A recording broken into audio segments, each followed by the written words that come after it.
Well, this is take two. You didn't need to know that, but we've been talking here for 40 minutes and our camera has a 12 minute record time.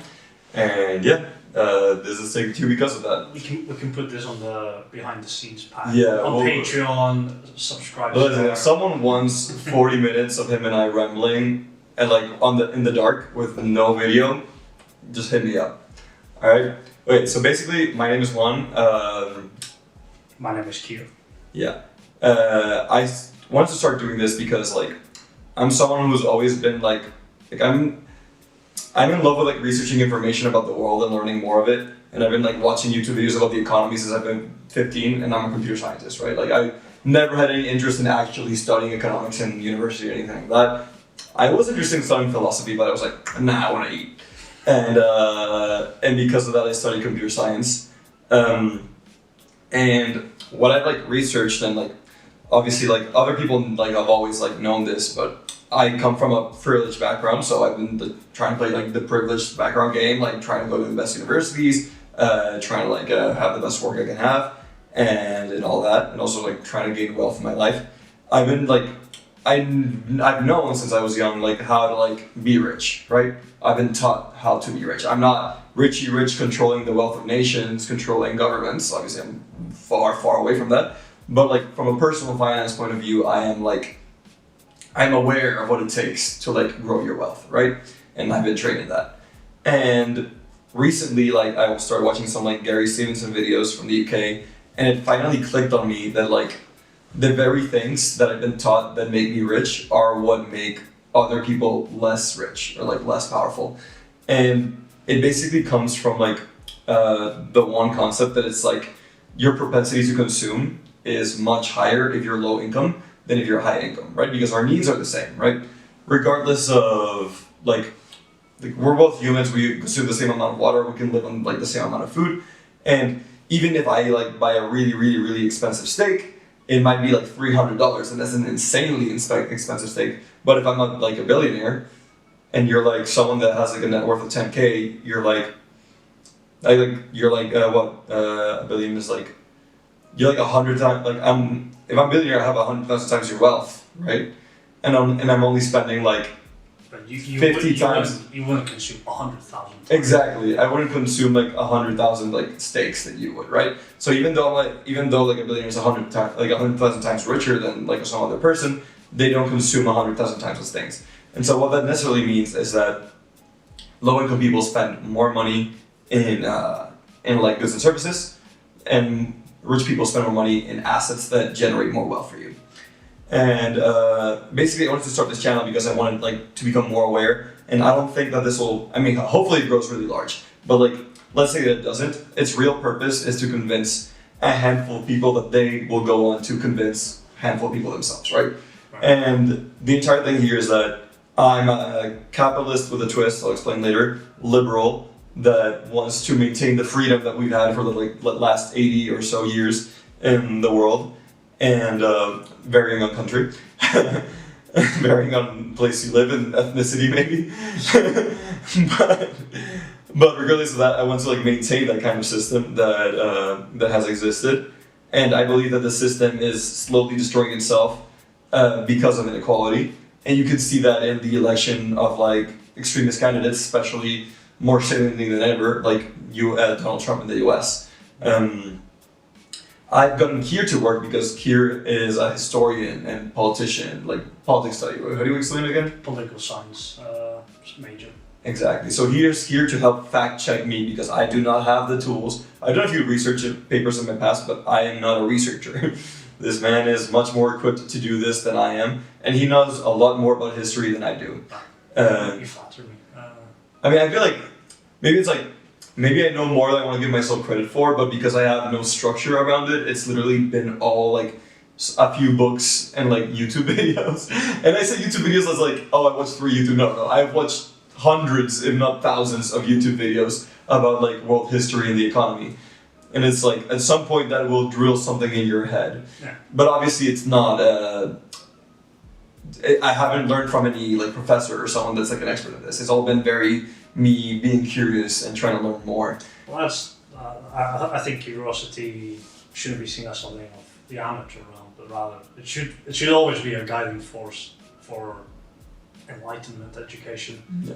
Because otherwise, learning without interest or a spark of intrigue is just beating facts into someone. Maybe conversely, you can say I'm not brainwashed, right? That I'm do my own research. I hate that phrase these days. Just do your own research. Is like watch TikToks and read headlines.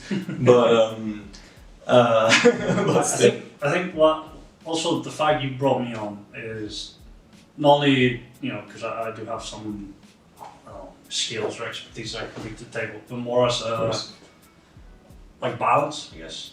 You brought me on because although we do get on quite well, we may not see eye to eye on ideas. Yeah, exactly. And if anything, to really like hammer out a theory, you have to. Exactly, you have to like challenge it, right? It's like, listen, like you have to steel man it. It's like you have to throw as much shit at it as possible because that's how you know that it's actually going to be able to stand on its own 2 feet, right? Exactly. If you're like, oh, I have this idea that will change the world, but you can't question it, it's like, okay, but like if I can't question it, then it may not be like that useful.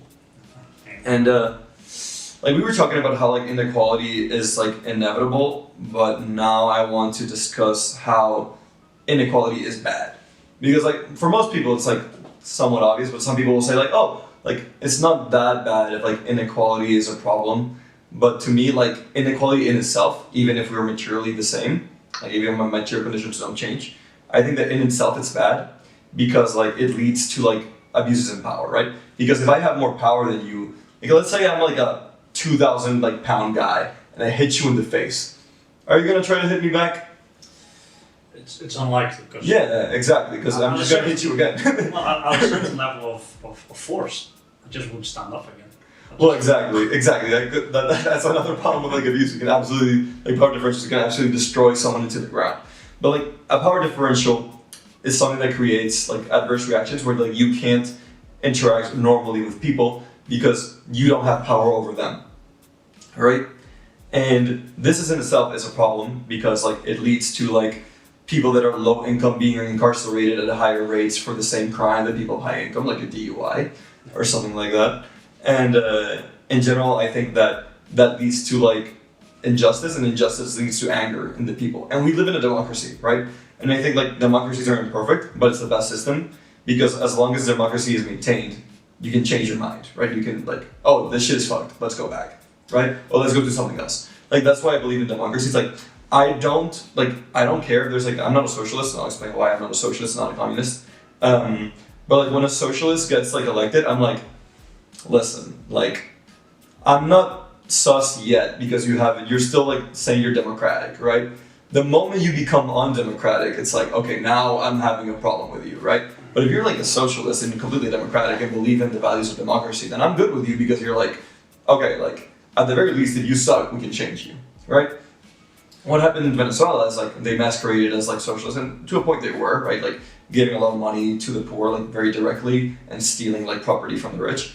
And then like 2012, Chavez wins his election, dies very like after that. Then 2013, Maduro wins, but we contend, like I'm a Venezuelan, and like the opposition contends that he didn't actually win, that they cheated, right?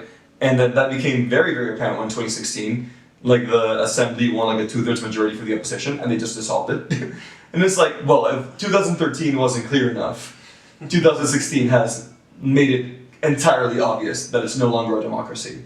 And that's sort of the problem, right? Like I don't think that the problem is like systems like socialism or communism, if you're democratic, because you can change that, right? If you fuck up, you can go back. But often these systems like don't permit that because of concentration of power. And that's like what I was talking to Keir earlier, that it's like, to me, like if you have like a very democratized socialism in the sense that it's like the economy is owned by the state, it'll make it ineffective as you have to have everyone agree on most things, and it'll be very cumbersome and slow, right? And if you have a very like concentrated economy, but like very few people, it's like not that democratic, then that naturally is going to lead to power imbalances and like abuse from the part of the state. And even if you have like Jesus for the first 40 years, there's no guarantee that the next like host of like the next person that handles this economy is going to like be as benevolent or as smart or as intelligent in how like they distribute everything. And to me, like I'm a person that's trying to avoid power imbalances because I think that the best life is when there's no power imbalances, right? When you and I can talk to each other as peers and you have no fear of throwing that punch back to me if I throw one at you, right? Yeah. And essentially, I think that that's what's going to lead to like the most harmonious life, as long as everyone is like material needs are taken care of and everyone's like in somewhat of peace with each other. And so that's basically my belief that I'm a liberal. I think capitalism is the best system for like producing goods. But like, what capitalism is good at, I believe, like, what would you say capitalism is good at if you were going to explain something like that? I'd say if capitalism is good at anything, I'd say is incentive. Giving incentives a reason to actually make people want to do something. Because in other economic systems, incentives or incentive decision making doesn't really exist. Yeah. So what I would say is like, and it's like very similar to that, it's that it's good at giving money from those that have it to those that can make and produce services, right? But some people like aren't producing or making services, like the discapacitated, like the people that don't work in a family, and it's like they don't work, but they produce the value of like taking care of children, right? And things like that, and or like they help other people. And obviously the capitalist argument is like, oh, if you are paid, if you do good things, you will be rewarded. But I don't think that it's necessarily always the best at doing that, because like if you're low income or like low power, you don't really have that much like how do you say? You don't have that much like negotiating power. Leverage. Yeah, leverage, exactly. And so it's like let's say you have no job, and it's like the job you would do is worth 20K, but like some person, like the only person who can give you that job is saying like, I'll pay you 15K. You're gonna take 15K because it's more than zero. But really your work is worth 20K, right? And so because you don't have the negotiating power, because you don't have another job or something like that, you will get rat fucked, right? Basically. And it's like, if you already have a good paying job, like, and that's actually what happens, right? It's like, I have a lot of friends who have like good high paying jobs, and they get better offers from other, like, while they have these good high paying jobs. And there can be like, yes, no, because they already have a good high paying job. And they're like, well, I have no need to go to your like bullshit thing that has no benefits for me because I'm already doing well, right? And so like, the less well you're doing, the more like, the less leverage you have. And in capitalism, that means that even though you could be doing that job, or you could be getting that value, you're not getting it. Especially the very, very like bottom rungs of society. And like those changes in value, topped together with like propensity to consume and time in the market, are what leads to a rifting in inequality. And I want to talk that like the inequality that we're seeing these days, and that's getting worse and worse, is not something that we should take for granted. Like, at no point would someone consider 1960s US to be capitalist, like a socialist, right? No. Like they would never say, oh, America was socialist in the 60s. And yet, if you advocated for a 50% corporate tax and a 90% like highest income tax, like obviously progressive, not like steal 90%, like 90% above 500K or whatever, people would call you a communist and a Leninist and a Marxist, like these days. I have no doubt about that. And yet that was the reality of America. Probably like, I don't know if it's the most capitalist country, but definitely the iconic capitalist country. And so like what that shows is that, listen, this was what capitalism looked like in the period that people think was like the best in human history. Or at least like things were getting better, right? Like obviously they didn't have all the fancy things that we have these days, but like it was the period of growth and like wealth power where everyone owned a house, like the traditional household and all that. Obviously if you're a woman or a man, if you're a black man, if you're a woman, you're like dependent completely on your husband being a good person, right? Yeah. That's what you depended on. If you're a black man, you're kind of screwed. I mean, even if you did well in Tulsa, bad things happen, right? And the government didn't defend you. But these days, even if you did well, you'd be in a different tier, because yeah. At a certain point, even if you did so spectacularly well, you'd just be cut off by Yeah, both Wall visible Street, and New York, Wall less- Street, white wouldn't have done business with you. Yeah. Like, even like, well, that was like the whole Black Wall Street. Like the whole reason that it had to be segregated in itself is like a sign that is bad, right? It's like, but yeah, and so it was like that, and so like, like people were like more and more able to buy houses, and during that period, and taxes were high, and life was good, and the rich weren't like, they didn't have bad lives, they had good lives, right? And so this is like the thing was like you can be like half as rich and still have like some of the best life you could possibly have, right? It's like I'm sure that even if Jeff Bezos was half as rich, he could still have that wedding in Venice, right? Like I'm sure but if he was half as rich, maybe he wouldn't get as much protest as he did, right? It's like he would still get some because obviously like he's still ridiculously rich. Even half of that would still be a lot of money. But what I'm saying is that like you become more, and this is another thing that like that I want to talk about. It's like the division and inequality makes us like less and less relate to each other, right? Like the rich relate less to the poor, and the poor relate less to the rich. And I think that like the more different you are, the more hate and fear you have towards like other people, right? It's like you said you're a capitalist at heart, but you're starting to veer dangerously into communist territory. because this is like basically. The capitalism is the best way to produce things. That's my belief, but it's not the best way to allocate wealth and power, right? I think that we should give some level of wealth and power to every individual. I don't need perfect equality. It's not going to happen. I think it's a pipe dream, and it's not like I'm gonna like. I don't think like erasing poverty is even entirely possible because you can always have someone that's gonna like. Given every opportunity, like spend money to the trash, and like this is like the very rare exception, but these people exist, right? Yeah. And so like unless you control everything that a person does, which I don't want to because I'm a liberal and I believe in freedom and personal freedom, like some people are gonna be poor, right? What you have to do is like minimize that, right? And it's like try to like avoid that as much as you can. And I think that what I believe in is redistribution of wealth. One thing we were talking about in the 40-minute deleted scene is that that basically, to me, like the rich have like two options, and it's like, and you talked about Machiavelli, you talk again about Machiavelli, but it's like generosity or like violence, and it's like because like eventually, if like the people in the bottom are doing poorly, they're gonna rise up. And then you're like, well, do I give them the stuff they want, or at least like a lot of it, or do I like hit them really, really hard so they don't get back up? That's world history in like a phrase. Do I hit them, or do I try and make nice with them? Yeah, exactly. And it's like this. The answer isn't like, it's not that it's always good to be generous. For example, like the entire reason that my country is fucked up Venezuela is actually arguably because of generosity, right? In a part, because like what happened is that Chavez did a coup d'etat in '93, and then the president in '96 like freed Chavez and maintained his like political powers. Like didn't take it away, which is arguably like a show of generosity because there was like anger at the world. There was like a lot of poverty like starting to happen after like the oil price, like the gas prices started going down in Venezuela, and people become less rich because Venezuela's always been very dependent on oil.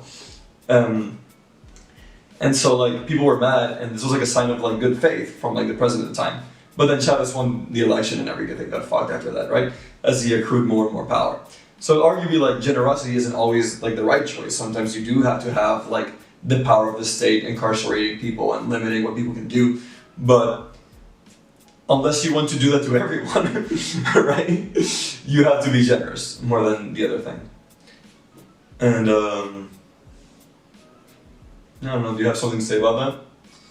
I think when you say about generosity, it's kind of the saying of President Teddy Roosevelt, speak softly, carry a big stick.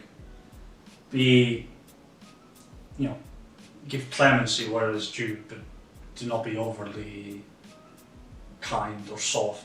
But at the same time, don't go to the other extreme of being far too arbitrary or extreme or draconic.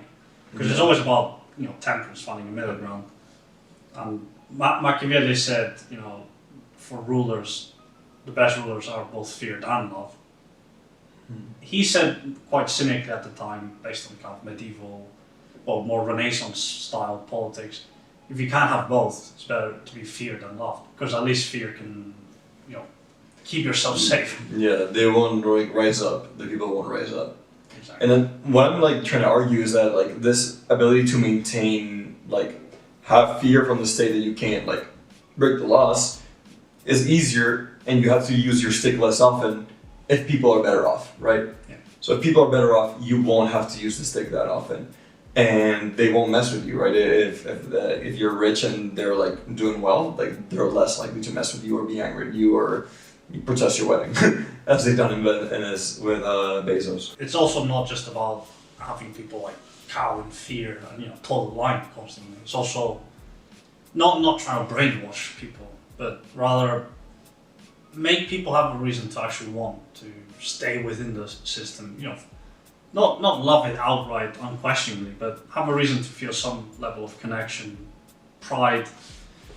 You want to make a system where people genuinely want to be a part of it and make the best for themselves and for everybody else. Otherwise, at best you get sullen despondence and just slavishly following a routine. At worst, you just get people who want to destroy the system outright because there's no benefit to it.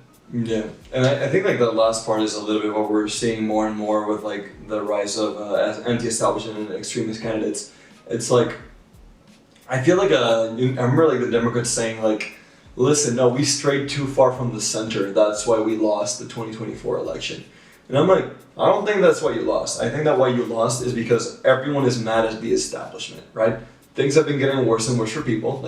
You could even argue that Obama 2008 change was a big reaction because honestly who thought that a black man could have won the presidency in the US? People were so desperate for change even in 2008. Well, especially maybe because of the crisis, right? That they were some people went even, well, we never had a black president, let's maybe this is the guy that's gonna make it work. And the message of change was quite hopeful for the people at the time, but yet Obama didn't really change that much. No. How much is his fault? How much is Congress blocking him? Because he did start a little bit more lefty, but then quickly ran into roadblocks because the president isn't a monarch. Well, that is less and less true these days. But the president's not supposed to be a monarch. And so he wasn't able to do everything, but at the same time he ended up going more center. And basically the things that have been happening and the natural reaction of low taxes for the wealthy and have resulted in people getting more and more mad. To the next president after Obama was Trump, which are two completely different beings, right? It's one, and I'm gonna say Obama wasn't born a poor person or anything like that, but he wasn't born silver spoon in hand like Trump was, and made small loan of $1 million, especially 1970, 1980s money, so quite a lot. And so they're very different people, but they're both anti-establishment, right? Trump one was bad, and they're all right, we want a Democrat because we still Trump became the establishment and Trump won, and so they went with Biden that seemed like a steadier hand. But then Biden's presidency didn't fix anything. Well, it fixed a few things, but very, very few things. And it didn't fix the underlying problems, which is the redistribution of wealth. And so even though people hate Trump, Kamala was seen as more and more Biden, right? Which just didn't really change anything. And because of that, because Kamala could have been argued to be the establishment, once again the establishment lost. You could argue that if you include the popular vote in 2000. In the 2000s, that since Gore, the establishment has been losing, right? Obviously 2004 was a different thing because Bush had the pro rally behind the flag effect, right? But for the last a lot of years, the establishment has been losing in the US. It's been and it's not been doing too well in a lot of Europe. Actually, in Europe, it's a little bit interesting in Canada because their reaction to how bad Trump 2 has made people be oh, we don't like the center, but we really don't want these guys in power, right? And it's I hope that the center doesn't become complacent because if they let things get worse, in Spain, for example, housing prices are getting really, really, really, really bad. And that's because it's really nice to live in Spain, but wages are low. And so the center is winning I mean, Spain has actually been like one of the more like constant politics actually, like given compared to other countries. Right? Like it's not Vox is no AFD in popularity, right? But in Spain, the idea of, well, Vox came later. Actually, the first real anti-establishment party. Ciudadanos, No, was it? No. Podemos. Podemos. Okay, of course, the one from the left. But their arrival on the scene and their quite large amount of popular support at the time was a shock because Spain really had no third party for decades. In fact, you could even say for almost a century, Spain has never known anything other than a two-party system, if not formally in practice. So the idea of an anti-establishment party in Spain is actually, although It's late more for common, us, yeah. it's modern in the more contemporary European sense, depending on how you say anti-establishment and contemporary, which are always shifting terms. I digress. Yeah. No, it makes sense. I mean, I recently moved to Europe from studying in the US, so like, I obviously still have a lot to learn about like the history of this continent politically, and so that's why you're here as well to teach me about these things. 'Cause you've been living here, and so that's like the thing where like the anti-establishment is growing, and it's because we live in the system that's fundamentally doomed. It's based on like compound interest, which accelerates over time, which means that it's going to get worse and worse, faster and faster, and that's again inevitable. It means just math. This is just math. Obviously, like it depends on like not everything is like exactly math because like people are imperfect. They make shitty investments sometimes. Again, like buying Bitcoin or like being suboptimal, right? So it's not like if people were being perfect, this would accelerate at an exact rate, right? But because people aren't perfect, it's like it changes depending on the time, right? Like right now in the US, for example, like housing prices are really, really down because wages are bad, and so like people can't afford houses. But soon enough, like that'll start growing on again, and it'll happen again. It'll cause this very much boom and bust cycle because what's happening really is that there's sort of a wealth bubble, in my opinion, where it's like because inequality is rising and because the propensity to consume assets is higher when people are richer, because it's like, if not, you're just letting money run in your bank account. Because of that, like the assets, like the stocks, property are way higher than they should be because you can't actually sell them to like the average person because the average person doesn't have that much money. Like the median person doesn't have that much money.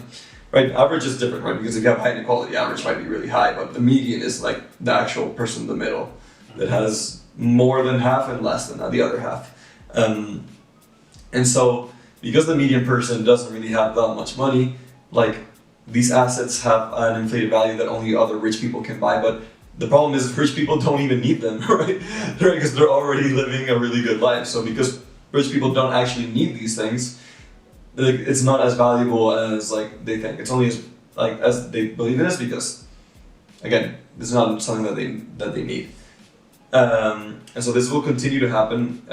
Inequality will rise, and people become more and more mad. And eventually, my fear is that it'll lead to like autocracy, really, because I think as people get more and more mad, the extremes become less and less extreme. Because it's like, well, what's worse, poverty or freedom, right? It's like right, it's like poverty but not being free, or free but being poor, right? It's like, well, you're free to starve. It's like I'd rather be free to not starve than free to starve, and that's so what stability is often always chosen out of it's the lesser evil for most people. Yeah, exactly. Like right, like security is always the top priority for everyone, right? Because it's like if you're not secure, you can die. Yeah. No, so security is always the top priority.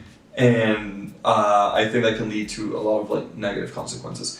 I want to start talking about like possible solutions. Obviously, like what I was saying before about like a high income rate and high corporate tax rate. I don't know if I'm a fan of the much higher corporate tax rate, especially because like again like there's low demand because like the median people and below have very little money.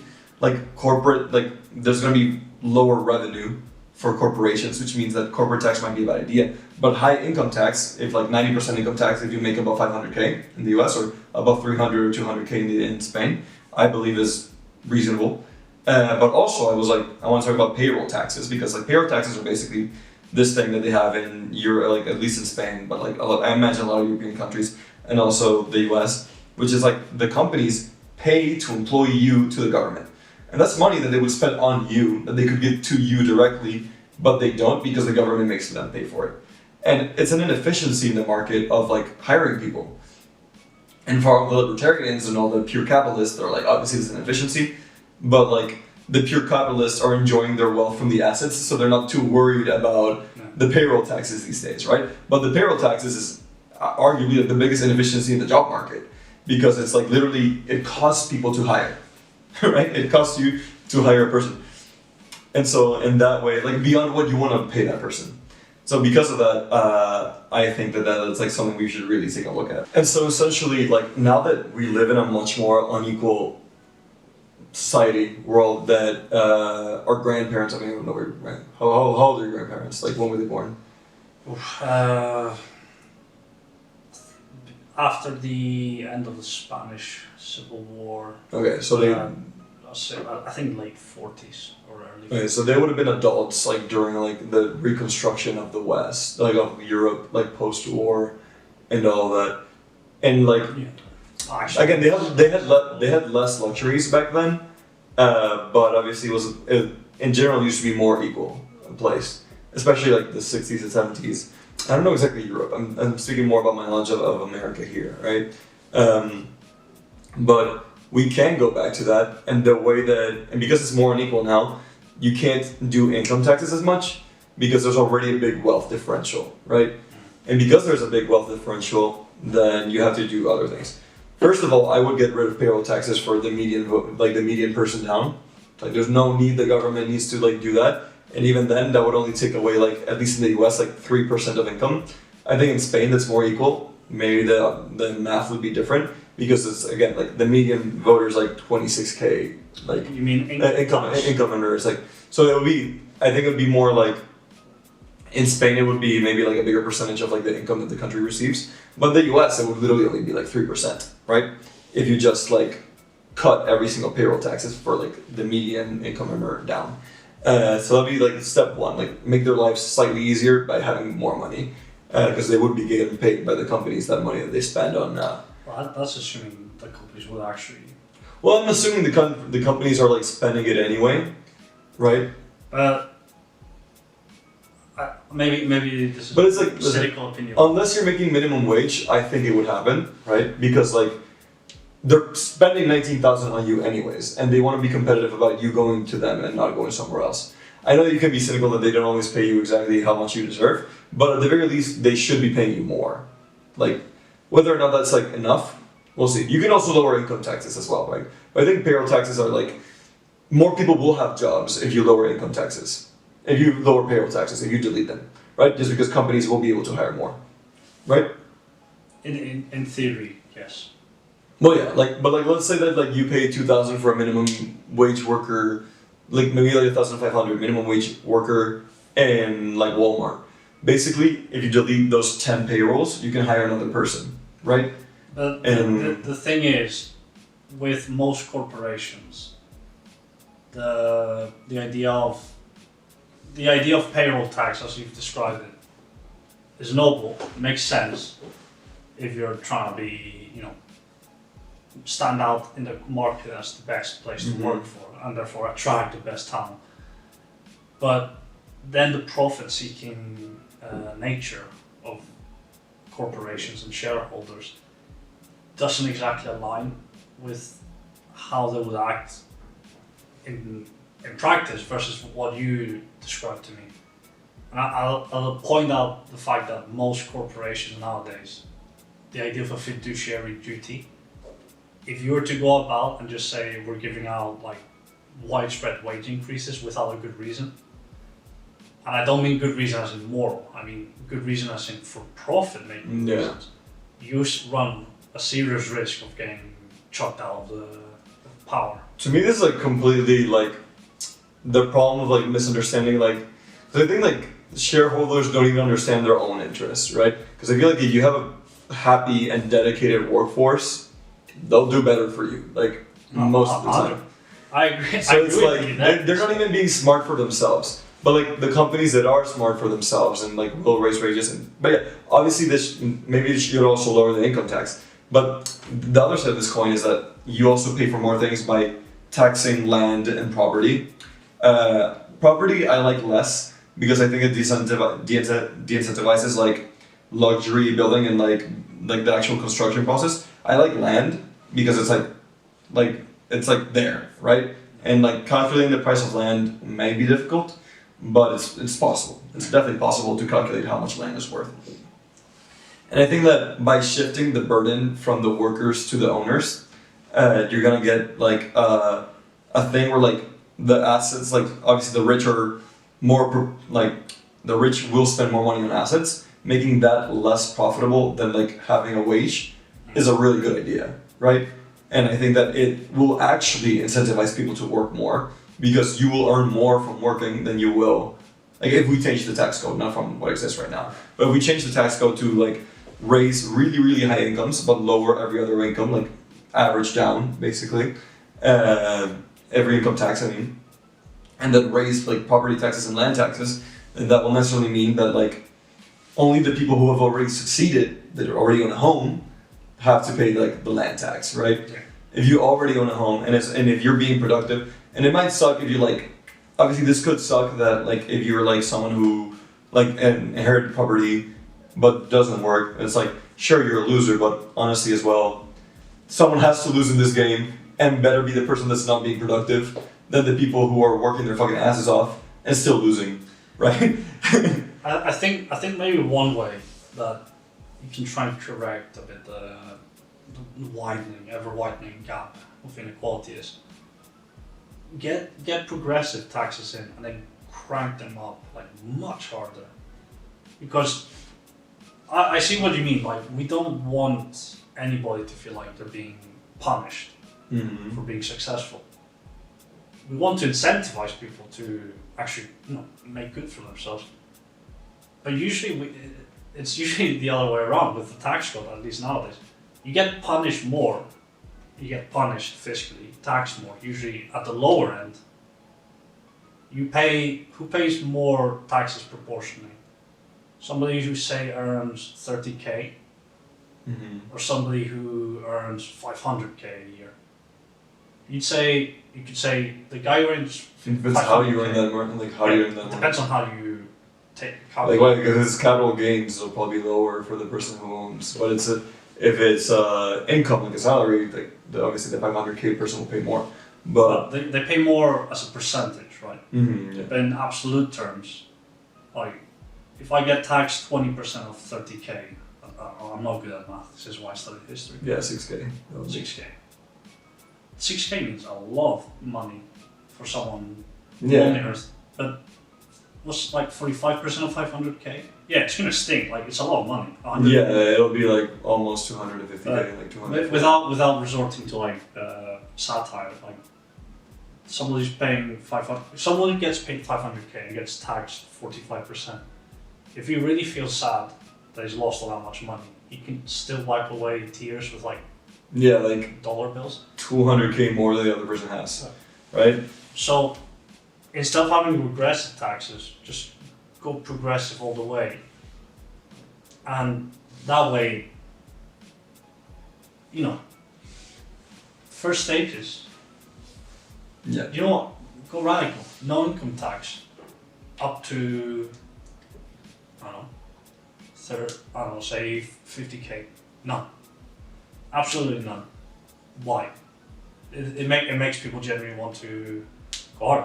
After 50k though, that's when you can start taxing people, because that's the point where you can start arguing, look, if you earn over a certain amount, you're already good, right? And obviously like this, like the break points would have to be changed as things change, right? It's like we're not saying that we're gonna come up with a perfect tax code during like this year and like in perpetuity it would always be the perfect tax code. But what's important is the attitude, right? Like the wanting to fix the problem.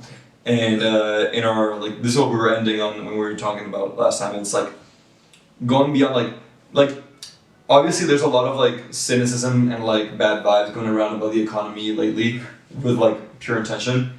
But at some point you have to go beyond the cynicism, right? And you were talking about that like with FDR, right? Like FDR was like, Even if you fail, try again. yeah, exactly. Keep on trying. And it's important to like communicate the message, to be clear that hey, like not everything we do is going to be perfect, but it is towards this end that is good, right? And I think that that's like what, and in the end, like that attitude is what brings this podcast around, right?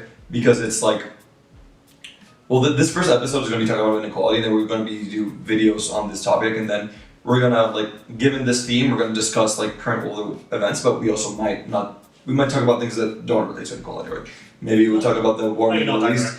We'll see how this goes, but like in general, it's gonna be like an update, like on the economy of the world and things like that, and we'll see how that goes in the future. But the entire point is to go beyond the cynicism, to call for action, to convince people that hey, this is a problem. Like unless we do something about it, it will slowly, or maybe even faster and faster, get worse. Again, because like compound interest makes people get rich exponentially faster.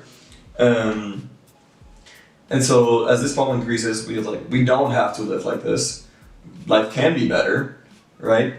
Like rent can come down if you start taxing the people who own the apartments. Sure, they may like try to raise rents, but then like they'll have no occupants and still pay taxes, right? So they'll probably be forced to like, the people who will lose, and this is like a sad reality, but it's like someone has to lose when you change something like this, are people who bought very expensive mortgages recently, right?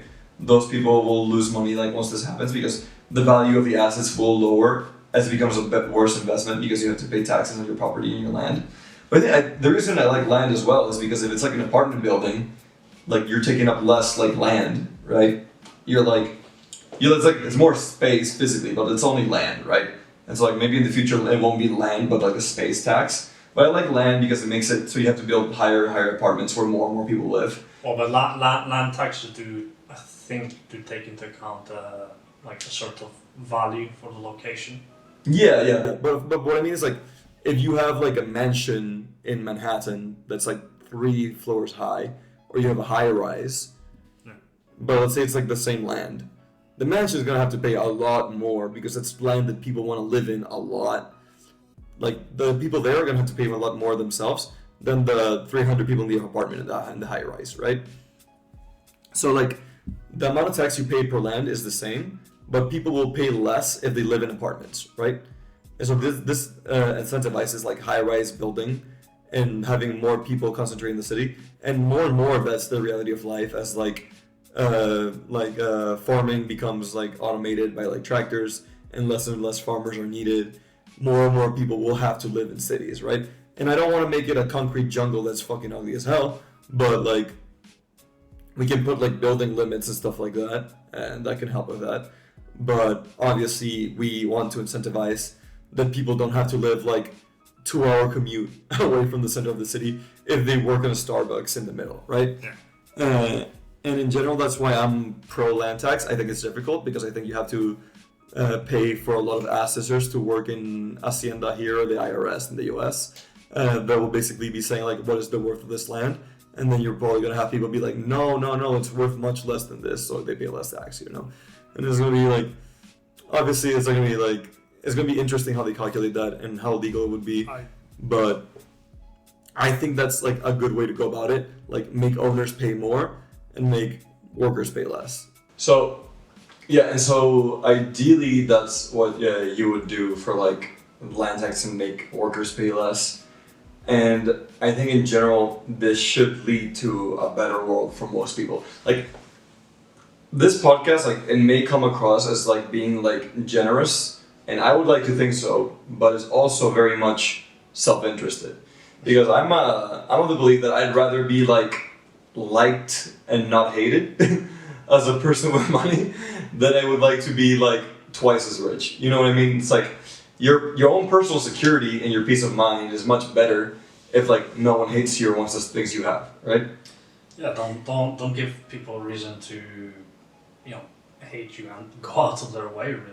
Yeah, exactly. To go after you, because otherwise, just being rich will start to become a target. Exactly, and that's like, as you become the people that have power. And again, I'm not someone that has power in any country in any measurable way. I mean, like, I have power in measurable ways, but like not something like control politics.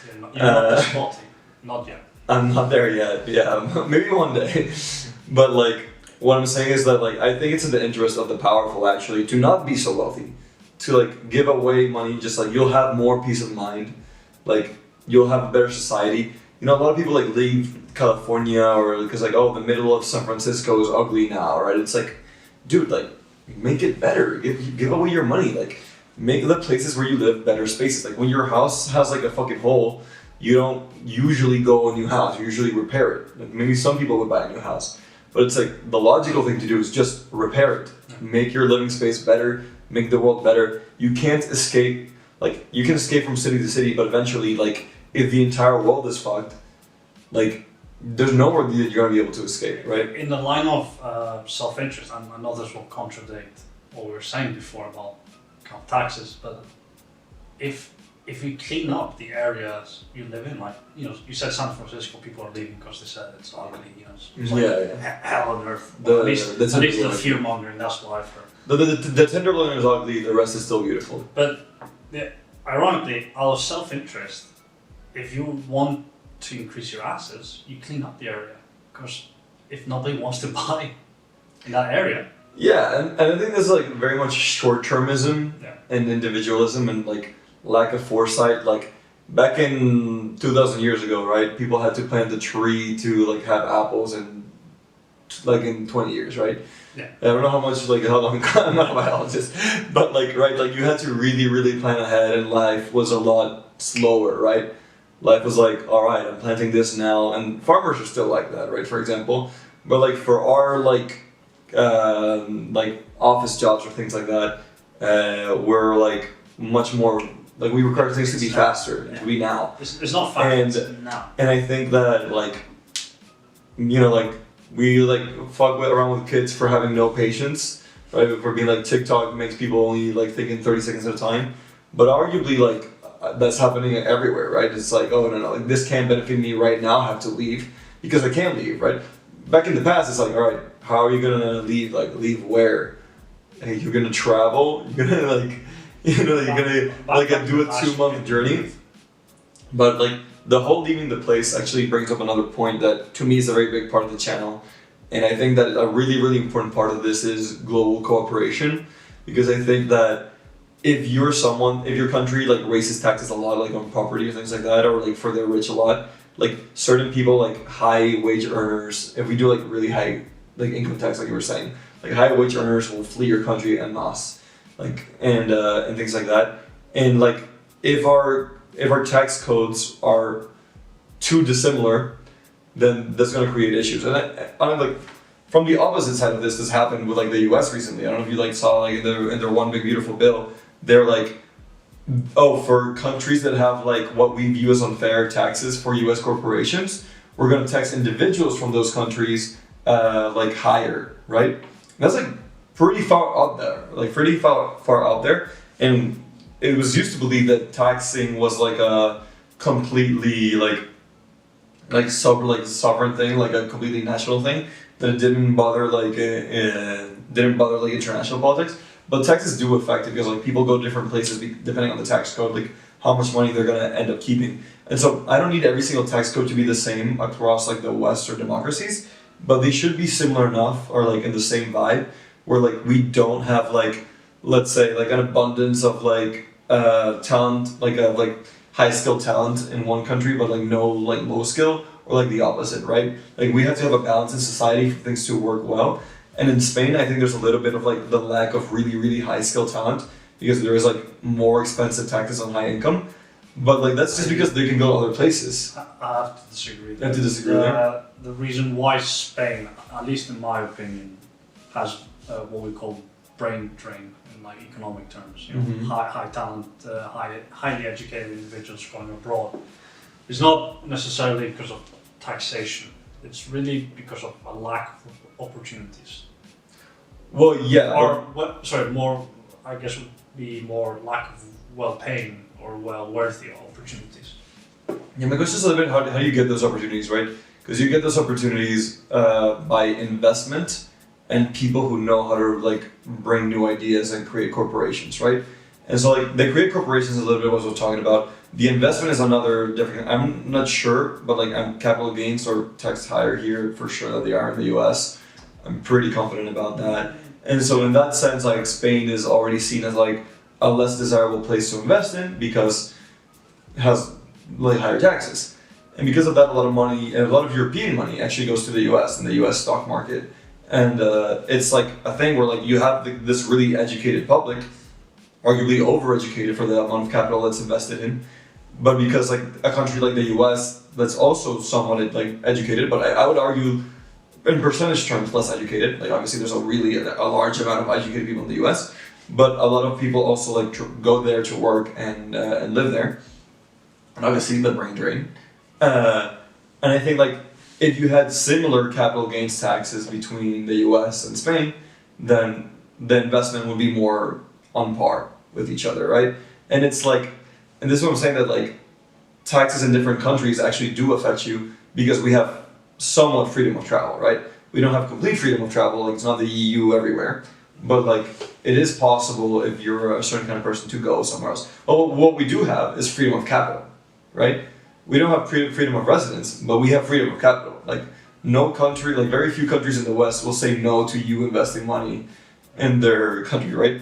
It's something that the Sanchez have been considering here in Spain with property, and I don't disagree. I think it makes sense that you don't view your home as an investment. But as a speculative. Yeah, as a speculative investment, especially because a lot of American money is entering like U.S., like Spain property housing, property market, and that's obviously they're not trying to live here. At least most of them. A lot of young people do come here, but they're not the ones that have all the money to do that, you know. And so in that way, you have to be careful about that. Like taxes elsewhere do affect you, and I think that this is a very difficult part of the equation, but we have to like work together. And I think it's better to like have the correct tax system and then convince other countries that this is working. Or you can say like Denmark is a good example of like low corporate tax, but you have some land taxes on Denmark and stuff like that. And it's one of the countries that is actually growing the most GDP wise and one of the best qualities of life, right? And there's less like, I mean, I personally haven't been hearing much anti-establishment fervor coming from Denmark, for example. And I think that people should learn from those examples, and then ideally the capital investment like will like even out in all our Western democracies as people are well paid everywhere, right? And that's why to me the whole we can't think that a country like France is our enemy, right? Maybe 200 years ago the Spanish people would say that, right? I think so. Right now they make the jokes, and we love making jokes about the French, but actually I love you the French, right? Arcane, that's an amazing show. You really cooked with that one.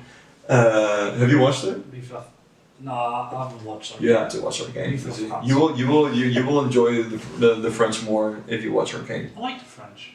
You like the French? Yeah, I'm not. Unpopular take. Everyone unsubscribed. But yeah, and so like that's a little bit of what the message I want to get across in this podcast. This episode 0 is just an explanation of the overall theme of the channel. Again, we're going to talk more about like specific, like real world situations happening. I expect we'll be talking about like Iran. Maybe nothing will happen there. Maybe everything that happened already did. But let's hope nothing happens. Yeah, let's hope nothing else happens. But how it affects like the destabilization of the world, because I mean I'm worried about destabilization because I think like it breeds to people becoming more and more extreme. And I'm like, as much you know, J-Reg is like a political commentator. It's like funny, but his insights are actually quite smart. It's like right now there's been like the rise of like the reactionary center, right? It's like the actual popular thing these days is the anti-establishment. And so the centrists are trying to like pull things together like as much as they can back to the middle. And I think I identify a little bit as that, right? Like I disagree with like maintaining the status quo because I think the status quo was failing. But again, I don't want to go full capitalist. I don't want like, because like the Elon Musk solution is no social welfare state, no taxes, right? That's the libertarian solution. And then there's the socialist solution, which is like, oh no, the state should do everything and tax everyone a lot. And I'm like, but the state is just not profit motivated, they're power motivated, right? And so that's why, to me, I don't want that to happen. And so that's my reactionary centrism. Again, like the problem with being a centrist is like everyone can either love you or hate you, right? Because if everyone says the establishment, everyone will hate you if you're the center, right? But there's a lot of compromise that can be done, right? Because you can say like low taxes on the poor should be a good people that like the capitalists are in favor of, right? High taxes on the rich should be something that the socialists are more in favor of, right? And I'm still like pro some government work. Like I think that medicine, for example, should be like single payer and nationalized because I think there's too much abuse that can happen there because it's literally like you can't everything in capitalism that you can say no to works well with capitalism. Everything that you can't say no to, like a house, like stuff like that, health, it doesn't work that way because you can't say no to it. You basically have no choice but to pay like whatever they ask you to pay. And so in that sense I am pro government and there. And yeah, like listen, I'm just trying to share my opinion.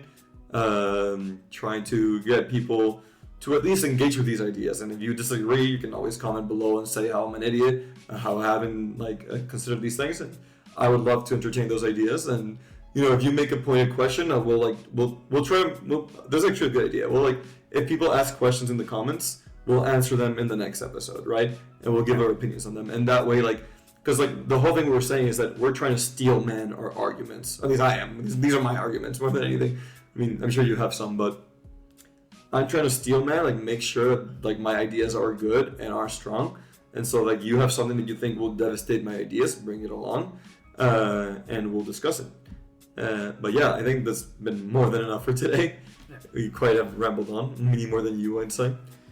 I mean, this was your idea. You came to me with this, so I feel it's only fair to let you give the clarion call of what this channel stands about. I am more than happy to help develop it and hopefully take up more screen time. Yeah. But for now, it's you got to build a resume here. It's more about introductions and establishing where we're starting, what we're gonna do, and what we want to do alongside the viewers. Yeah. I guess the last thing we can end this on is listen, we're still playing the capitalist game. We're still trying to get paid, provide value to other people. I think there is honor in providing a service and being rewarded for it, but that doesn't change the current system. Even though we're going to participate in it, is slowly going to fuck everyone over. And so essentially, my advice and what I want people to do is keep playing the game, but when it comes time to vote and sharing your opinions with others, recognize how the current system is failing and going to fail everyone and could lead to fascism, as is happening a little bit in the US, but thankfully they're dumb and they're going too fast. Well, we'll see. But hopefully the world doesn't go to shit, and that's the point of the podcast, trying to avoid the world going to shit. And I think that's a worthwhile mission. We are the least optimistic superhero team. Yeah, exactly. All right, well, see you, and I'll see you in the next episode.